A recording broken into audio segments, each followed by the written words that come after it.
իրականում գիտեք կապ չունի, թե դուք որ տարիքում եք, ինչ կարգավիճակում եք, մայր եք, կիսուր եք, հարս եք, տալ եք,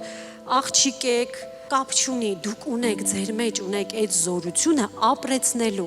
եւ մենք պետք է հասկանանք այդ կոչումը, որ Տիրոջից ի վերուստ մեր մեջ դրված է եւ չկորցնենք դա։ Հիմա դու միգուցե կասես քույրիկս, ձայնդ լավ տակ տեղից է գալիս։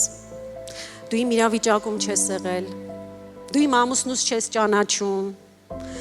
դու չես տեսել իմ երեխաները ինչ են անում իմ գլխին, բա կիսուրն էլ կարող է ասի, վայ մի հատնեց լաչարը հարս ունեմ գլխիս ինչ ա բերում, բա ես ինչ անեմ, շատ հեշտ ես խոսում քույր ջան, դու իմ իրավիճակը չգիտես։ Ես էլ քեզ կասեմ սիրելիս, այո, միգուցե քո իրավիճակը չգիտեմ, միգուցե ես ոչնչով նույնիսկ չկարողանամ քեզ օգնել, բայց գիտեմ մեկին, ով կարող է օգնել քեզ, գիտեմ նրան, որ քո անելանելի իրավիճակում քո դուռն է, գիտեմ մեկին, որ քո հարցերի պատասխանն է, քո դժվարությունների պատասխանն է, քո պարտքերի պատասխանն է, ու նրա անունն է Հիսուս Քրիստոս։ Հիսուս Քրիստոս, որ եկավ, մեր ցավերին տեղյակ եղավ, ապրեց մեր պես,